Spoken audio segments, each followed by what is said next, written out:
तो गठबंधन की चौथी मीटिंग में एकजुटता की बात हुई, मतभेद भुलाकर सहयोग की दलीलें दी गईं। लेकिन हाल ही में चुनावी हार झेलने वाली कांग्रेस क्या विपक्षी दलों को मजबूती से गठबंधन में पिरो पाएगी? क्या यूपी में अखिलेश यादव कांग्रेस की मुश्किलें सीटों को लेकर नहीं बढ़ाएंगे?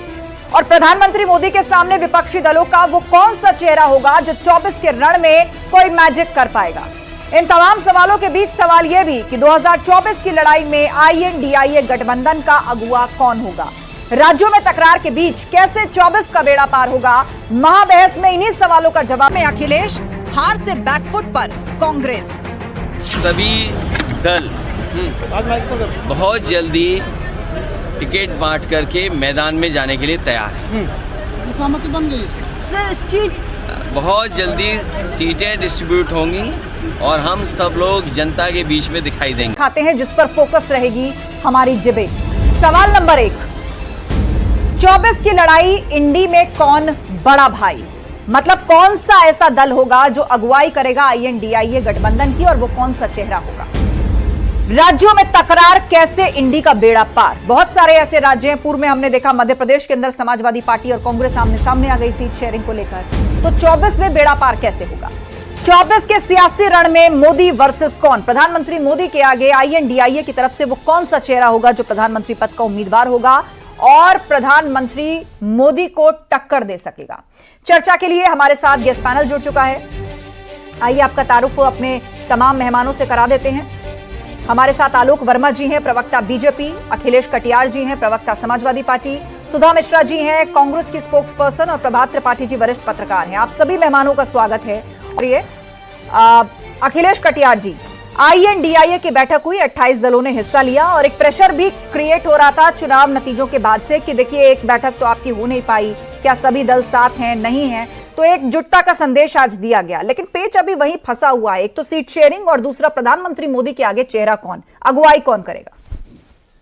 आस्था जी, जैसे अभी 3 राज्यों के चुनाव हुए, जो 4 राज्यों के अभी, तो उसमें बीजेपी ने भी चुनाव लड़ा तो उनका भी कोई चेहरा नहीं था। एक बात।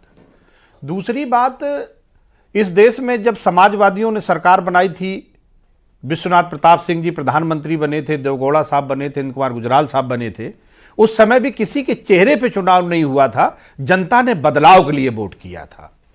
हम ये मानते हैं, जैसे 2000 मनमोहन सिंह UPA की सरकार का दौर था, उसमें भी ये नहीं था कि मनमोहन सिंह साहब प्राइम मिनिस्टर पद के 2004 में, तो ऐसा हम नहीं मानते कि कोई चेहरा होगा मोदी जी के सामने, लड़ाई तभी होगी। इस देश में 2024 में जनता नीतियों पे, मूल्यों पे और अपने मुद्दों पे वोट करेगी, भाजपा के खिलाफ वोट करेगी। एक बात। दूसरी बात, आपने कहा कि जिन राज्यों पे टकरार है, जिन राज्य दर राज्य आपसी मतभेद हैं बहुत सारे, ठीक है। लोकतंत्र में लोहिया जी हमेशा कहा करते थे कि कहने और सहने की मर्यादा से ही लोकतंत्र चलता है। हम ये मानते हैं कि असहमति हमारी कहीं कहीं पे रही थी, लेकिन एक देश के एक बड़े इंटरेस्ट में, देश हित में, लोकतंत्र और जनता के मुद्दों पे, किसानों की आवाज पे, बेरोजगारी पे, हमने अपने छोटे इशुओं को पीछे करके हमने ये तय किया है कि पहला काम है कि भारतीय जनता पार्टी को सत्ता से हटाओ। ये सारी बातें जो आप कह रहे हैं वो विधानसभा चुनाव से पूर्व में भी कही थी, क्योंकि INDIA आप लोगों ने तभी फॉर्म कर लिया था। लेकिन आपको नहीं लगता कि मोदी जैसा बड़ा चेहरा, आपने डॉक्टर मनमोहन सिंह का एग्जांपल यहां पर दिया, आपको नहीं लगता कि राजनीति बहुत बदली है? जिस धुरी पे राजनीति हो रही है उसकी काट विपक्षी दलों को फिलहाल नहीं मिल रही। आस्था जी, ये जनता है, कोई बड़ा चेहरा नहीं होता, कोई छोटा चेहरा नहीं है। जनता ही है, जब उसे प्यार देती है, सम्मान देती है, अपने छाती में बिठाती, तो नेता बड़ा होता है। और नेता वो बड़ा होता है जो बड़े तबके के हितों की बात करता है, बड़े समूह के अधिकारों के लिए लड़ता है। तो आपको लगता है कि प्रधानमंत्री मोदी इस कसौटी पर खरे उतरते हैं? नहीं, खरे नहीं उतरते। ये सारी बातें जो आपने बोली, जनता ने सराखों पर भी बिठाया, वो सबकी बात कर रहे हैं, महिलाओं की बात कर रहे हैं, किसानों की बात कर रहे हैं, आज नौजवान की बात कर रहे हैं। जी, हम बिल्कुल बात आपके जो आपने कहा उस पर मैं 2 ही बातें कहना चाहता हूं। इस देश में बेरोजगारी का आलम जो है किसी से छुपा नहीं है, चारों तरफ हाहाकार मचा है। पूरे जो सेंट्रल की जो एजेंसी है डीओपीटी, उसका आंकड़ा है, आपने 2 साल में 7 लाख लोगों को रोजगार दिया, 22 करोड़ लोगों ने आवेदन किया। उत्तर प्रदेश में, क्योंकि हम उत्तर प्रदेश से आते हैं, उत्तर प्रदेश की जनता बार बार बाबा से पूछती है कि छत्तीसगढ़ में अगर आप बोनस दे सकते हैं तो उत्तर प्रदेश की जनता ने क्या किया है गेहूं के, उस पर आप हमें भी बोनस डिक्लेयर करिए। किसानों के मुद्दों पे, बेरोजगारी के मुद्दे पे योजनाएं बनाती है। चलिए, आप विकास योजनाओं की बात कर रहे हैं कि उनको आप जनता के बीच में लेकर के जाएंगे। अखिलेश जी, आपका जवाब। हाँ। आलोक जी बहुत अच्छी बात कर रहे हैं कि जनता के बीच में जा रहे हैं। आलोक जी को यह भी है कि कांग्रेस ने जो वादे किए थे वो याद दिला रहे हैं। आपने भी वादे किए थे कि बहुत हुई महंगाई की बार, अब की बार भाजपा सरकार, कुछ उस पर भी बोले आप। बहुत अच्छी बात होती कि हम 15-15 लाख रुपए सबके खाते में भेजेंगे, वो भी बात आपकी खत्म होगी। आज उत्तर प्रदेश में है, आप धान पे 900-925 रुपए आप छत्तीसगढ़ और मध्य प्रदेश के किसानों को बोनस देने की बात करते हो। उत्तर प्रदेश की जनता पूछती है हमने क्या गुनाह किया भाई, हमें भी बोनस दो। तो इसका भी जवाब उत्तर प्रदेश की जनता देगी। 450 का सिलेंडर उत्तर प्रदेश की भी जनता चाहती है कि हमें भी दे। मोदी जी की नीतियां ये हैं आस्था जी कि आप गेहूं और धान पे भारत आत्मनिर्भर है, जितनी जरूरत है उतना हम पैदा करते हैं, उस पे आप बोनस दे रहे हैं।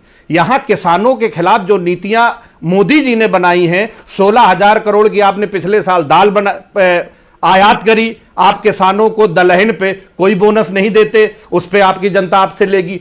23 रुपए प्रतिदिन की आय है किसान की, आपने ये तरक्की कर दी है। जिस देश में इतनी बड़ी आबादी 23 रुपए प्रतिदिन पे जीवन जीती हो, उसे आप विकसित राष्ट्र की बात करते हैं।